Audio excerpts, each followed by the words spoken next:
Good afternoon and welcome to the Nonprofit Exchange, Leadership Tools and Strategies. So thrilled to have you in today. It's mid-April and we are just excited to be able to share with you in our continuing series on leadership in the nonprofit organization. So excited to have a wonderful guest with us today. Dr. Joe Raylan is an internationally recognized scholar in the fields of work-based learning and leadership. He is the Asa S. Knowles Chair of Practice-Oriented Education at Northeastern University in Boston. He's also Professor of Management in the School of Business there. We're so thrilled to have him in, and we'll dig into who he is a little bit more in just a second. As always, I am your host. I'm Todd Greer, Executive Director of CenterVision Leadership Foundation. Want to remind you about some really important programming options. As always, we will follow up our conversation today with our hashtag nonprofit chat Thursday evening at 9 p.m. Eastern. Invite you to join us at that time as Dr. Joe Raylan will be chatting with us. He'll be chatting with our Twitter audience as we think about being leaderful in our organizations and creating leaderful organizations and leaderful practice. As always, want to remind you about the magazine. It dropped earlier in March. Nonprofit Performance Magazine, the March issue, featured a focus on millennials in the nonprofit world. And also want to keep you posted. Our June issue is going to focus on giving for impact. So these are great opportunities for you to take a look at the magazine. Check it out, centervisionleadership.org/magazine. If at any time you miss one of our Nonprofit Exchange episodes, you can always check it out, hangouts.centervisionleadership.org. Enough about me, enough about us. I am thrilled to have with us today Dr. Joe Raylan. Dr. Raylan, thank you for being with us. Thanks for making time in your busy schedule to join us here at CenterVision Leadership Foundation. Well, it's good to be with you, Todd. Looking forward to it. Yes, and folks, let me tell you that there's a longer backstory to this. It's not every day that you have somebody whose work that you have read and you look up to, and you've been waiting for some time to have a real conversation with, that you get to. But I will tell you this, Dr. Joe Raylan has been a mentor at distance to me for some time. In my doctoral work back earlier in this decade, I was blessed to be able to read his work, his book right here, Creating Leaderful Organizations, was one of those texts that in my graduate work absolutely shaped the way I thought about leadership, and I'm so thrilled to be able to have him in. Dr. Raylan is not only the author of that book, but he's also the author of Creating Leaderful Practices, and we're going to try and pull that image up if we can get that set. But as we do, Dr. Raylan, if you would you share with our audience a little bit more about who you are and about what you do? Okay, and Todd, you can call me Joe. And as you introduced, I'm the Knowles Chair of Practice-Oriented Education at Northeastern. And I was formerly a professor of management at Boston College. So I do a lot of research, writing, and consulting in the area of talent development, focusing in particular on executive education through the use of action learning or work-based learning, as you referred to earlier. And the two books in the Leaderful domain, one you showed everybody, the Creating Leaderful Organizations, and the second one, it's the more recent Leaderful Field Book, Strategies and Activities for Developing Leadership in Everyone. That was designed to accompany the first one with more practical strategies for putting Leaderful into effect. Absolutely. And we're having a little bit of technical difficulties. I'm trying to get the second image pulled up here, but it's you'll see the link on the web page here for both Creating Leaderful Organizations as well as the Leaderful Practice. You'll be able to see those, be able to pick those up on Amazon and go through with those. There's an interesting term here that I think hits everybody if they were listening closely as we've been talking so far, Joe, is this concept leaderful. Okay, that's a term that sounds a little bit different, and you kind of coined that term. Well, I should say you in conjunction with others, maybe writing at around the same time, we're talking about this concept of leaderful, but you coined the leaderful organization. What does that mean? I get asked that, as you can imagine, quite a bit. So let me ask you, Todd, have you ever been with a team that was, let's say, humming along like a single unit, working together was a joy? Each member had a specific functional role, but seemed almost implicitly to support one another when warranted.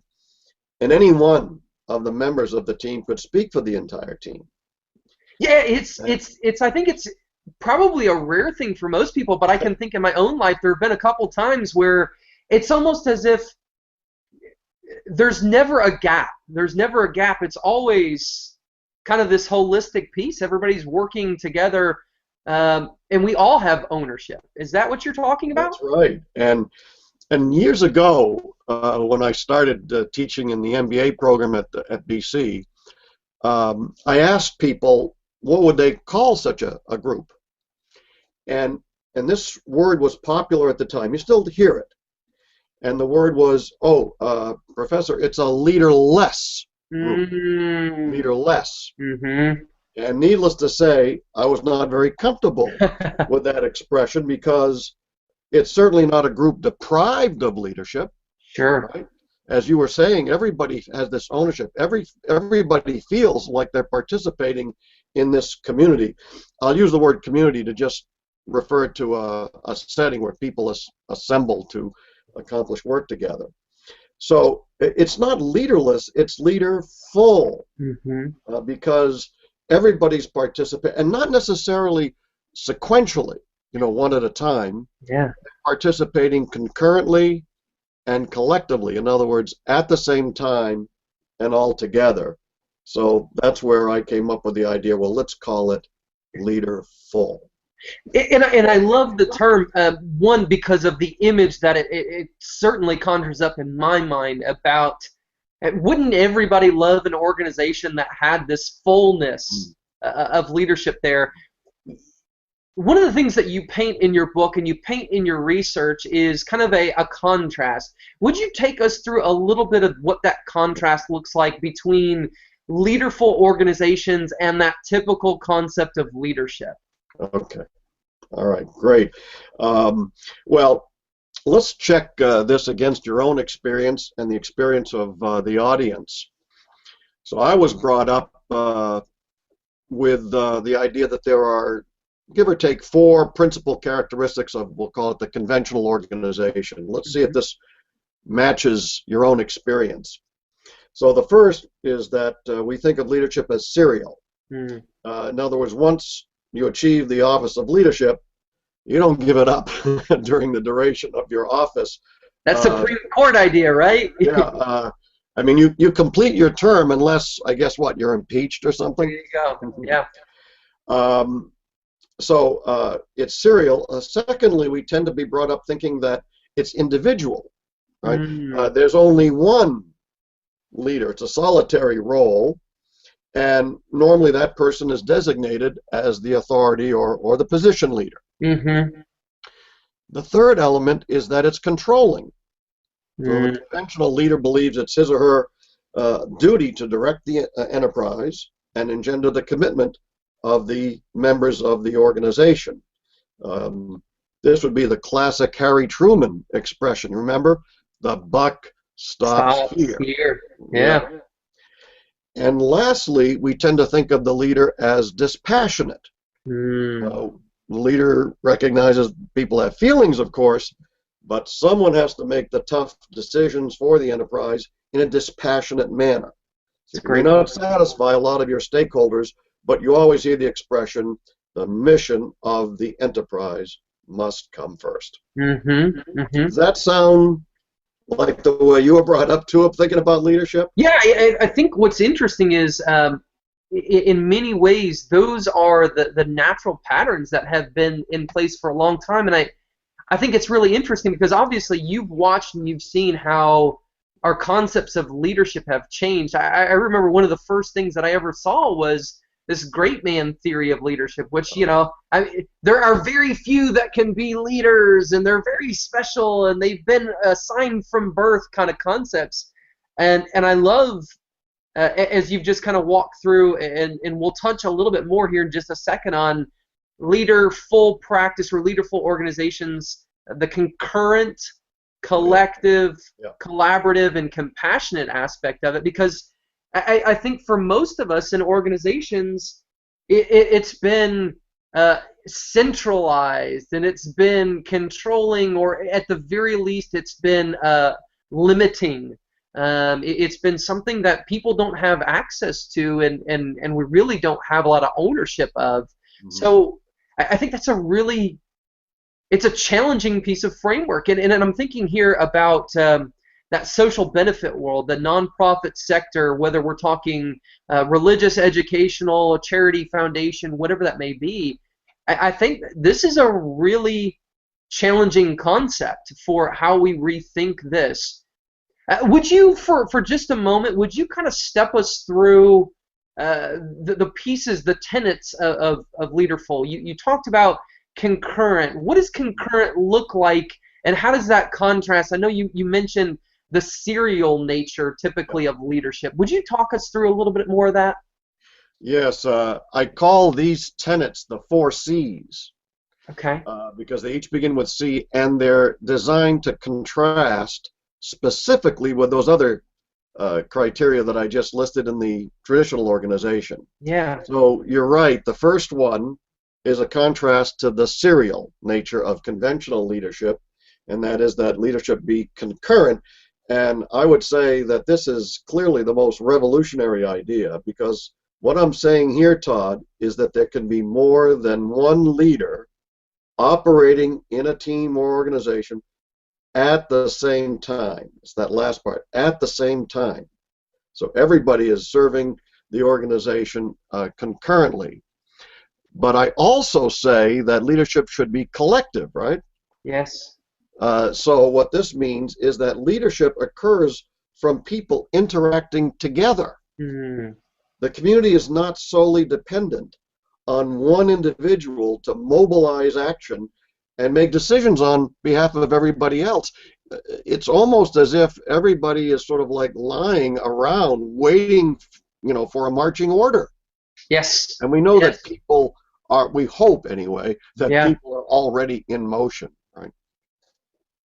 Yeah. So those are the first 2 C's. And then there are 2 more that I can also elaborate on. Yeah, if you would talk a little bit more about, because I think we're used to, and maybe we don't label it as harsh as controlling. I think some people would, no, I'm not controlling, and yet that's kind of what it is. And you use this term collaborative here, and I think that has a very different type of feeling to it. Talk a little bit more, if you would, about how that fleshes out. Okay, sure. And that is, in fact, exactly the contrast to the controlling nature of the conventional leader. By collaborative, I'm suggesting that anyone in the group, anyone in the organization can advocate their views about how to manage things around here. But they should be equally committed to entertain and reflect on the views of others in the community. So what I'm essentially saying is that the members co-create the enterprise through a give-and-take exchange that, let's call it, through dialogue. Yes. Yes.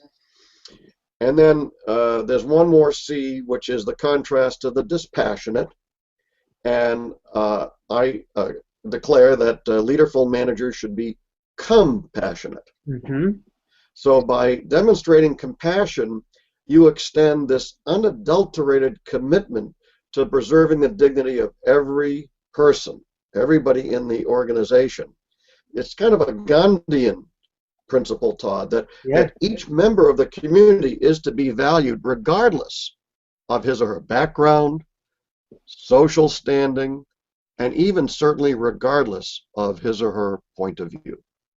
See, and I love this. And what's interesting is, as you were talking, I was starting to think about even shifts that we're seeing in our culture and the way organizations are starting to embrace some of these tenets. And I'm thinking about articles that I'm reading that are starting to talk.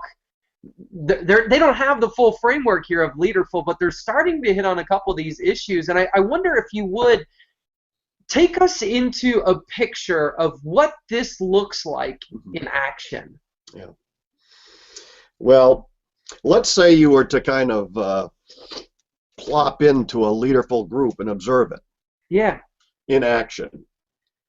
I think you'd be hard pressed to know which person is the official leader, because everybody is participating, and people contribute because they have the knowledge to share based upon their role, based upon their expertise, and certainly based on the problem at hand. So let me give you an example, and I'm sure you've seen this kind of situation before, where you're in a team and everybody seems temporarily stymied in trying to solve a problem. Happens all the time. Feeling disconsolate, members wonder if they'll ever find a solution. Sure. Then all of a sudden, some member offers an idea, and this member could be anybody. Oftentimes it's a surprise who it is, right? Yeah. And the idea may not be a mainstream idea, but one that has immediate appeal, which stirs the community's imagination. Well, soon everybody starts to throw out additional thoughts and tactics to build on this original idea. And for a moment there, although the moment could be, 10 minutes, half hour, there's almost this breathless quality to the team's functioning as it becomes absorbed in this, let's call it this all-encompassing solution process. So in this instance, I would say that the team is experiencing collective leadership. It's not dependent on any one member, not the position leader, not this idea initiator. Everybody is participating in leadership at the same time. It's a beautiful concept, and I think probably one of the questions that you get asked immediately that kind of follows this is, well, gosh, that sounds really idealistic. Who has the authority here? I mean, that's what it gets down to, right? I mean, you brought up the Harry Truman quote before. Where does the buck stop in an organization like that, Joe? Yeah, no, you're absolutely right. People are bothered by this because, we've been brought up thinking that, someone has to make the final decision, right? But, when functioning best, authority is shared among those who are doing the work. Now, I'm not saying that there might not be a designated official, someone who's, let's say, on the boundary of the organization that needs to communicate the group's efforts to other groups and departments. But the decisions are arrived at mutually. So there still may be a need for, like, officials, let's call them. Sure. And I think that's part of a collective that takes place, as opposed to the idea of just that individual who's always dictating. Yeah. Let me give you another example. Yeah, please. By any chance, do you ever take in some classical music? Sure. Yeah. You do? Okay. Well, if you were to go to New York City, you might come across the most foremost performing ensembles in the world, and it's called the Orpheus Chamber Orchestra. I don't know if you've ever heard of it. Some people probably haven't. I haven't, but I'll tell you what, our founder is a conductor by training, so he will more than appreciate this, Joe. Oh, wonderful. Perfect. Because we tend to think, the reason I picked this example is that we tend to think of orchestras as rather imperial, right? With their conductors, usually they're male. They have what, the long mane and the tails and everything, right? Almost a caricature. But there's something very curious about Orpheus. Guess what? They have no conductor. Interesting. Huh. So for every work, the members of the orchestra determine the concertmaster, the principal players, because you change Sure. players for each piece. Yeah. If you you had asked about what does it look like, when you see a leaderful group in action. Well, like in rehearsals, you'll see all the members of the orchestra participate, in trying to refine the interpretation, the execution. People take turns listening from the from the auditorium for Hmm. things like, balance, blend, articulation. And in recording sessions, the entire orchestra crowds into the production booth to listen to the initial playbacks. Mm, that's So unique. if an orchestra can do it, well, why can't any group, any nonprofit group? And that's funny. And I'm going to throw one out here, and I wonder if you would just kind of see if this fits your concept as it goes forward. A team that always struck me. I'm a pretty big sports fan, and a team I cannot stand, but I had to respect was the Miami Heat, their 2012-2013 championship team, and everybody kind of looked at the LeBron James and the Dwayne Wade and the Chris Bosh, and I challenged actually an undergrad class one time, and I said, let me show you this. This is the Miami Heat team picture.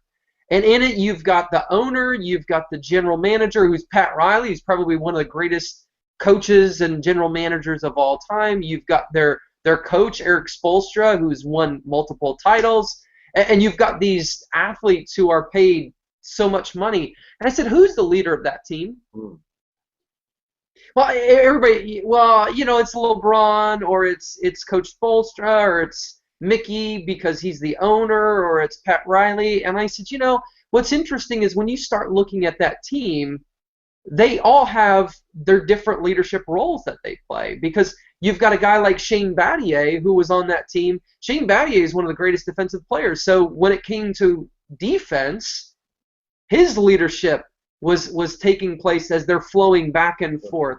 When we talk about what does the culture of the team look like, well, they had a guy named Juwan Howard who happened to be, I don't know, about 37, 38 years old at the time, who was that veteran presence who was always bringing out that sense of stability and calm to them. And I that was one of those pieces that just kind of stuck out to me, because it didn't look the way we typically think organizations look. Does that fit at least somewhat in what you're talking about? I would say yes, and of course you're challenging my NBA knowledge, and of course you're bringing up the Miami Heat, and you know where I'm coming from, right? I know you're in Boston, so we could play that a little bit better if we said Celtic fan. the Celtics. Yeah, we probably could talk about the Celtics from the 80s. Right, but I will say one thing. In some of the interviews that I've observed with LeBron James, at different points he tries to deflect, doesn't he? Yes. The responsibility, the onus of leadership, by pointing out the value of his teammates and some of the other players. And it almost sounds like the press won't let him do that. And as soon as he does that, they demean his abilities. They say, oh, you've got to be fair. So in some cases, we're our own worst enemies, because the communication patterns of the culture seem to reify that, well, you called it, right, the one-man philosophy. Yeah, and I think that is, you hit on the head, and I hadn't even thought about it from that sense. I know there were times that he has passed in a very crunch time moment, and people have reflected on that, and I think that goes to the fact that he understood the dynamics of them as a leaderful group, that everybody played that leaderful note, so to speak, at the right time. I think this is interesting because here we are, we're working, our audience here and us as a foundation, we're working with an amalgamation, a leaderful organization possibility, because we've got board members that play roles, we've got the executive director, or whatever the leader of that organization is called. We've got staff members who play various roles. What ingredients do we need in place for leaderful practice to begin to flourish? Okay. Um, you were also suggesting earlier, and let's not forget this, Yeah. about how this may play out in the social benefit organization. Yeah, So please. I'm sorry. Let me back should we up. do that first? How do we implement that then first, and then we'll talk about what What are ingredients? the Yeah. critical? Okay, you got it. Um, well, when it comes to the social benefit organization, I'm hoping here that you'll help me out a little bit as Yeah. I make a few observations. So one thing I think we know about them, these organizations, is that they must learn to effectively navigate and build consensus Hmm. amongst their multiple and diverse stakeholders. It's a great point. So they need to reach out and collaborate across their networks. Many nonprofits also depend, at least in part, on volunteer workers, Sure. right, who are not wedded to the organization for income, and they may choose to leave at any time. Yep. That's a So great point. retention is a critical value in these organizations. There's also a desire for hands-on learning that's clearly transferable to the workplace. And then we also have to identify talent and cases where staff members may be underutilized or maybe in a position where they're not giving all they can give, or what do we used to say, being all they can be, right? Get an edge on So life in the Army. that's right. That's the Army organization, same case. Yeah. So isn't this the rationale for needing to build leadership in everyone? Mm. That's an interesting piece, Joe, and I'm going to harken back to some conversations that we were having back in March. We were talking in March about millennials, Mhm. and one of the things that we've seen in our research on millennials is the fact that they want to bring their whole self to work. They want to be part of these kinds of changes, and I think you hit on something that connects the principles here. You're talking about they're not able to be all that they can be currently in our organization. Yeah, I know you've had an expert on millennials, and I won't add much to what she was able to talk about. But of course, I deal with millennials all the time in the classroom now, right, Todd? Absolutely, So absolutely. so I have some experience with them, and my take is that they're not like well, my generation. Some of us were what, 60s revolutionaries or something, right? I Yeah. mean, we want to challenge authority. These youngsters don't necessarily want to challenge authority or the power structure, but they want to be invited. Mm, And if you invite them, then they love to display their own autonomy and an own initiative. But it's not going to happen naturally. That's my take. Was that consistent with your talk last time? absolutely, absolutely. And I think what's interesting, again, that's consistent with everything that you've just showed us so far about leaderful practice and leaderful organizations. We've got to be inviting so that we can have this collective aspect so that we can collaborate, because once somebody's invited to participate, then they're going to take ownership. They want to be part of the outcome, and it's not, well, you'll have your time in 20 years when I advocate, or I advocate my throne here, so to speak. But it's, how do we do this concurrently? How do we do this together? Yeah. I think that's absolutely fantastic. You're kind of hitting on some of those ingredients. So say we've got people out here that they're listening to this and they're saying, okay, but Joe, here I am right now. I'm that typical organization. You kind of talked about us. We're serial leadership. There's that sense of individuality in leadership. I don't want to say it, but maybe I'm a little bit controlling at times, and maybe we forget the passion and the compassion, and so maybe we are a little bit dispassionate. How do we start to maybe take baby steps to the elevator, so to speak, as we saw in that movie? Oh, okay.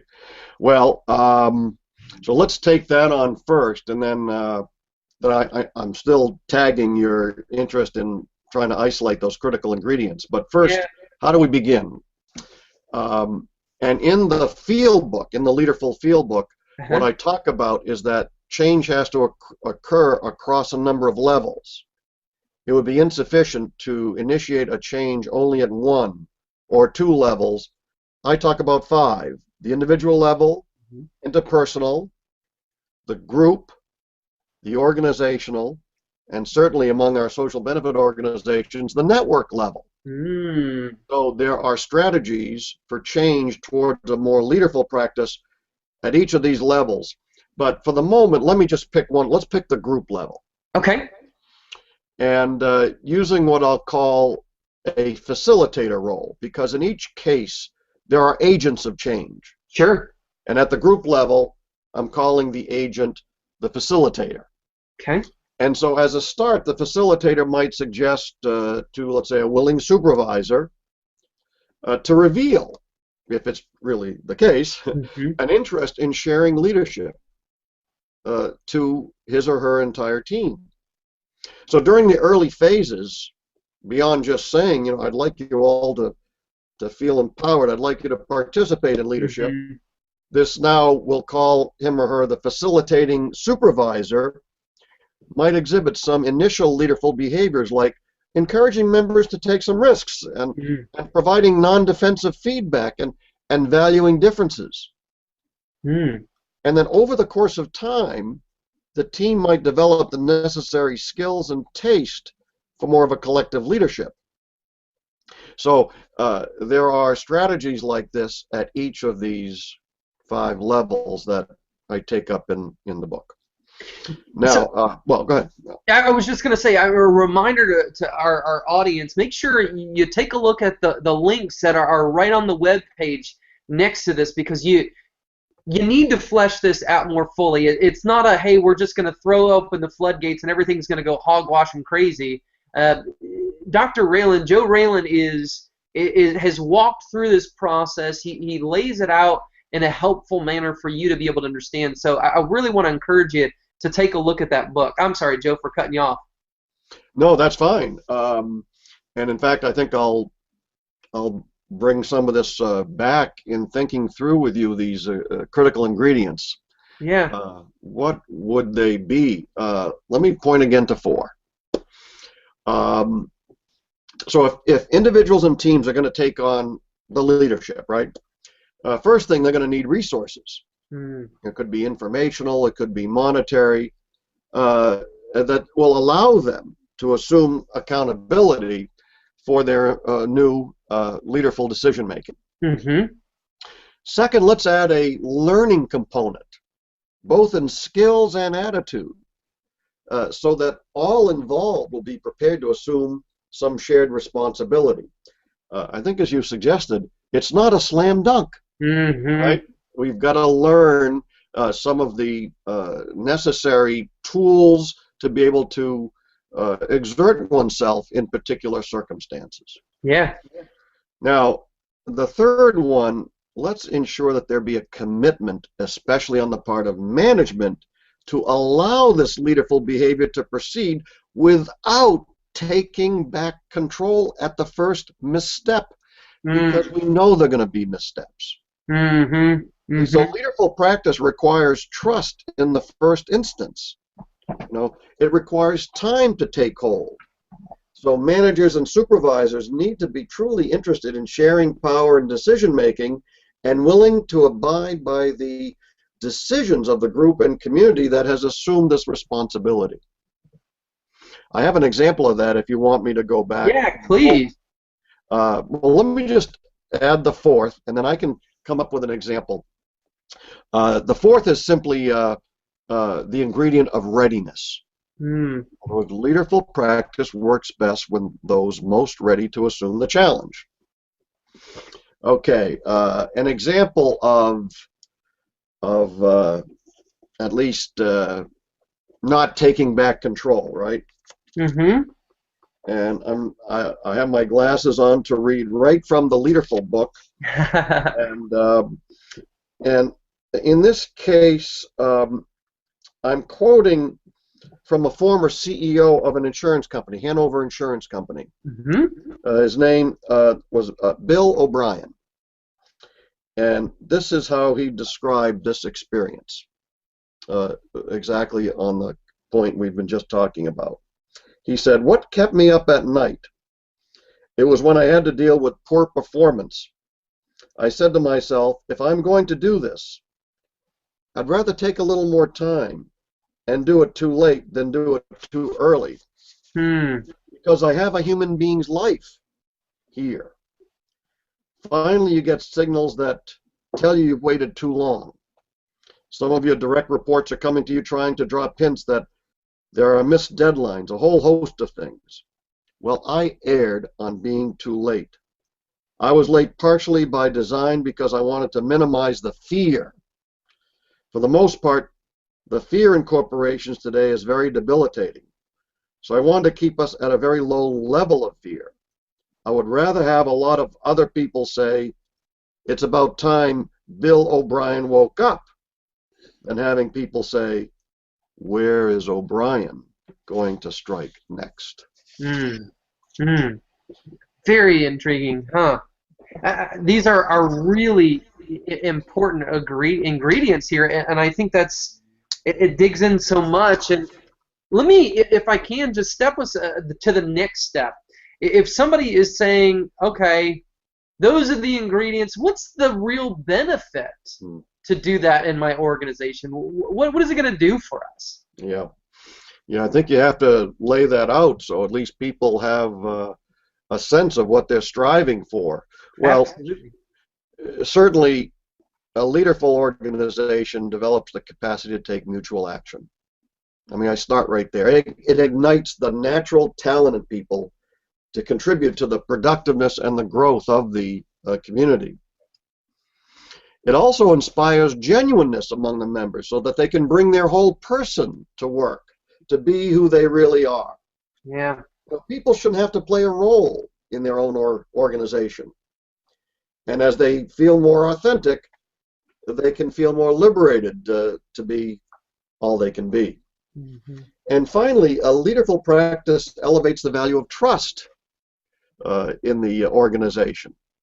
So it's a service-oriented approach, and it expresses a humility that seeks to serve others, that does not seek power for its own sake. People learn to count on others because they have learned that each member, even the weakest member, will be kept in mind as decisions are made and actions are taken.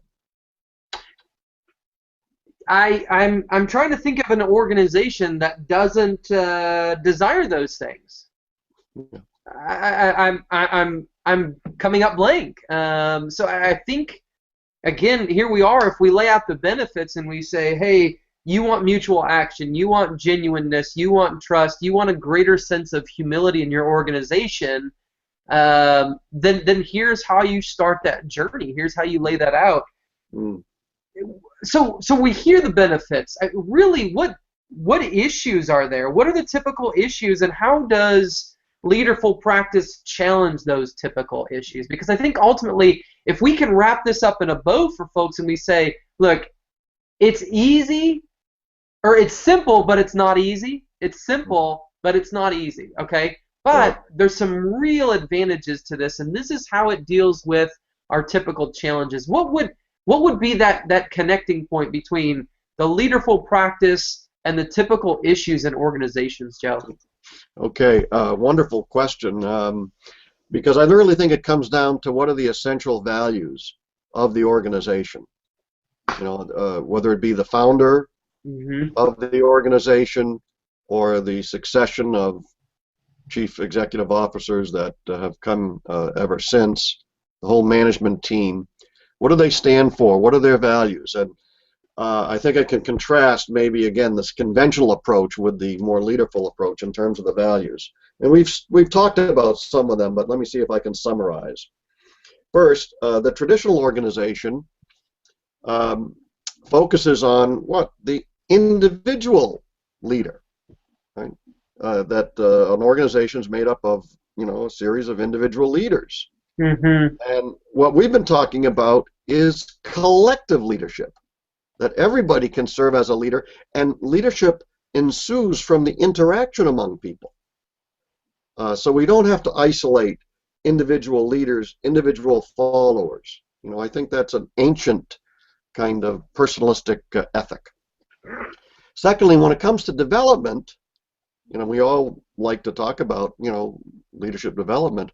I think in the classic organization, it's not really leadership development, it's leader development, Yes, right? yes, You yes, pick yes, out the high yes. potentials, right? And then you Mm-hmm. send them away for their leadership development. Mm-hmm. But that's not leadership development, is taking leadership to the group as it's doing its work and learning how to take advantage of each other and their respective potentials. Thirdly, a value that I think exists is that there's a focus on reason and intellect. Reason, in other words, we can figure things out. All we have to do is, consult some kind of a resource somewhere. Now, I'm not denying that, but in the Leaderful organization, we focus equally on experience and practice. Right? Mm-hmm. So, in some cases, it's a matter of, coming up with a solution on the hoof, so to speak, as Yeah. we improvise around the materials of our own situation. Mm. That's significant. I, I'm going to tell you, I love the leader development versus leadership development piece, because that's one of those things that I see all too often is we're simply looking, okay, who can we find to fill the seat, and can we just invest in that one person, as opposed to thinking about the relationships and the interactions. And I love just the way that you've put that out for us. Gosh, Joe, it has been fantastic, and I'm really sad that we don't have about another hour to go into this. But thank you for whetting our appetite. Thank you for really opening a new door for us to be able to start thinking about leaderful practice and what leaderful organizations can look like, and how we can start to take these steps in our organization. I really, really want to encourage you. You'll see on the website here, you've got ways to see what Joe's doing, to see his work at Northeastern. You've got the books there on the website. If you have questions, please shoot us an email. You'll find that on our webpage here, and you'll be able to interact more fully. Joe, you've told me in the past you're out on Twitter, and that hashtag Leaderful is something that you're kind of presenting some different thoughts here and there for folks. Is that correct? That's right. That's right. All right. So I really want to encourage folks to join us on Thursday at 9 p.m. Eastern. Hashtag Nonprofit Chat. That's Thursday, April 16th. Hashtag Nonprofit Chat. It's a great opportunity to interact with these ideas on an individual and a collective basis. Here we are thinking about what does it look like in my organization, but also what does it look like from a communal perspective. How do we think about this? And Joe, you talked about the network of social benefit organizations. How do we collectively engage these ideas? Want to, as always, remind you, magazine, check it out, centervisionleadership.org/magazine. Please check out the archives, hangouts.centervisionleadership.org. I'm just humbled and thrilled to be with Joe Rayland today. If you didn't hear earlier, Joe is professor at Northeastern University, author of Creating Leaderful Organizations and the Leaderful Practice Fieldbook. Please take a look. There's something there that's going to challenge your thinking and that's going to grow your organization. So, Joe, thank you so much for joining us. Appreciate so much your wisdom and experience on this topic. It's been a pleasure, Todd. Thank you. Absolutely. Have a wonderful day, and we'll see you on Thursday. Bye-bye. This podcast is a part of the C-Suite Radio Network.